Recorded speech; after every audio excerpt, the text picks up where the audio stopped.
I am continuing in my reading. What I'm doing in this series is to read through the entire standard works of the Church of Jesus Christ of Latter-day Saints. This consists of the Bible, the Book of Mormon, the Doctrine and Covenants, and the Pearl of Great Price. I am continuing reading in a chronological order, according to event, not according to publication or volume, so I'm skipping around a bit as I move along. We are continuing again with the Gospels.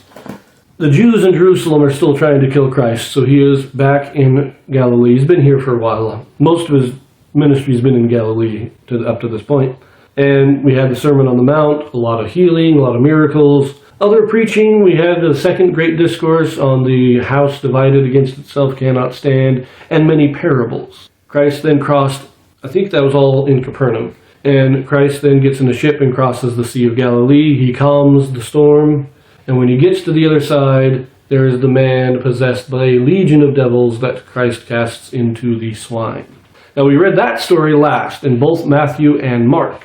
And there were some differences in the two accounts. So now we're going to read the same story of the swine in Luke. In this video, we have a Joseph Smith translation. Now what the Joseph Smith translation is, this is a translation or correction done by Joseph Smith to restore those passages that have been lost or corrupted over the years. This is Luke chapter 8, verses 26 through 40.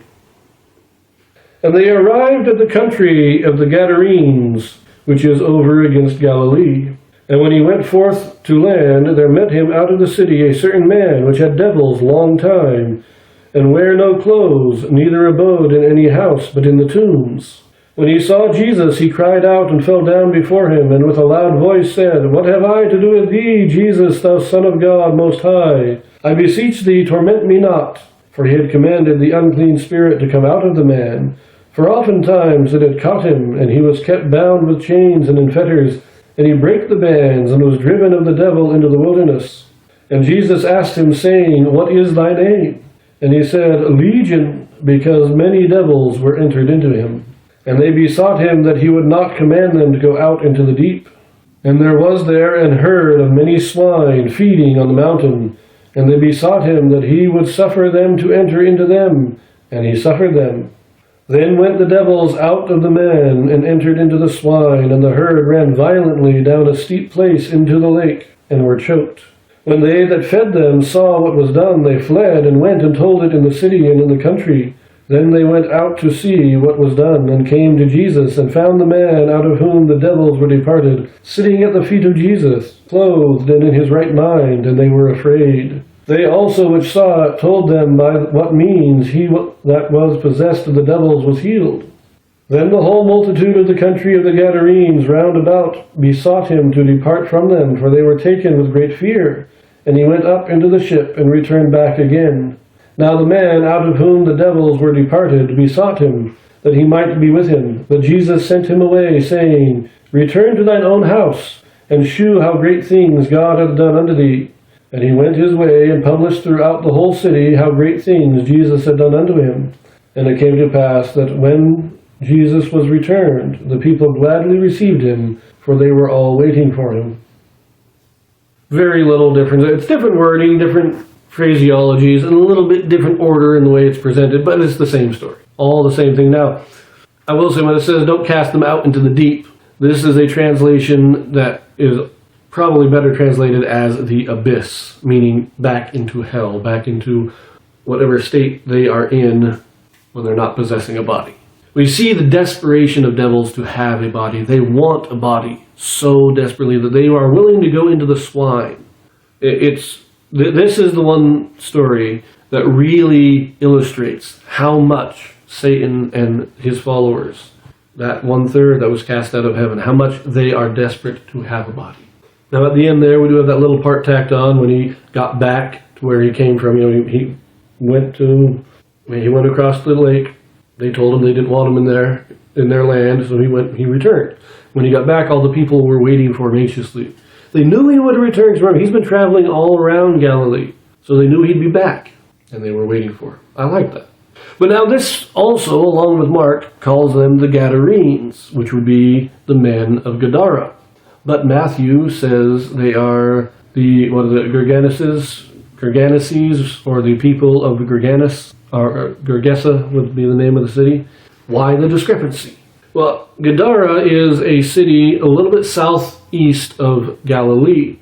And like Mark said, the man would go and spread the news all through Decapolis, which is this area.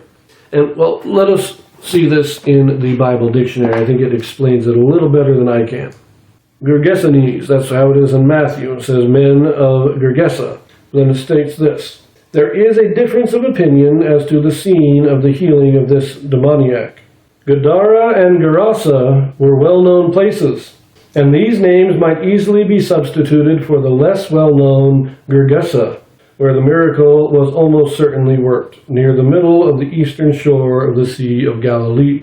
So we have these three towns, Gadara, Gergesa, and Gergesa. Where did it take place? Now, Mark and Luke just say the Gadarenes, which would be Gadara. But Matthew says the Gergesanes, which would be Gergesa. Gadara being a more well-known name, it is significant that Mark and Luke, who are writing to the Gentiles, Mark is almost certainly writing to the Romans, and Luke is writing to the Greeks. If they use the name Gergesa, their audiences likely would not know where that was, but they would likely know where Gadara was. And so they use this in reference. This is the region that it takes place in. Matthew, who is writing to the Jews that would have been familiar with the geography of the area and would know what Gergesa was, specifies an exact location. He's also the only one of the three authors that would have been an eyewitness to the events, being one of the 12 apostles. So it occurs in the region near Gadara, or what would be called Decapolis, but specifically or precisely in the town of Gergesa. Now, let us look at the Joseph Smith translation here in Luke. There is some somewhat significant changes. First of all, some simple ones. In verse 27 says, which had devils long time, and wear no clothes, neither abode in any house. We have the corrections, who had devils for a long time, and he would wear no clothes, neither abode in a house. Minor grammatical updates. And in verse 29 it says, for oftentimes it had caught him, but we have the correction, for oft times, minor. In verse 30, Joseph Smith simply removed the word and at the beginning. Jesus asked him, saying, what is thy name? Now, verse 31 is interesting in that it's not really changed, but it is placed after verse 32 in the Joseph Smith translation. So it reads now, and there was there a herd of many swine feeding on the mountain, and they besought him that he would suffer them to enter into the swine. And he suffered them, and they besought him also that he would not command them to go out into the deep. And he said unto them, come out of the man. So that's an interesting, it doesn't really change the meaning, but I think that almost makes it sound like instead of being the abyss, but it's more, they said, let us go into the swine. He said, okay, but he said, well, don't make us run into the lake and get drowned. And instead he just said, come out. He said, I'm not giving you any more favors. I'm letting you take the swine. Be happy with it. So very interesting. Verse 34 has at the beginning, when they that fed them saw, corrected, when they who fed the swine saw. And then at the end there, and told it in the city, and told the people in the city.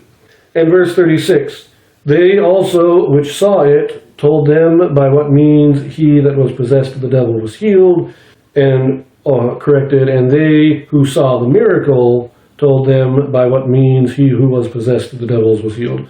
Again, minor changes, but it does declare it as a miracle. Now, in verse 37, him and he are both changed to Jesus, to clarify exactly who is being referenced. And in verse 40, it says, the people gladly received him. This is corrected to just that the people received him. So they're no longer gladly receiving him for some reason. That's the Joseph Smith translation. We leave that here, and we are moving on to the next story. So I will see you there.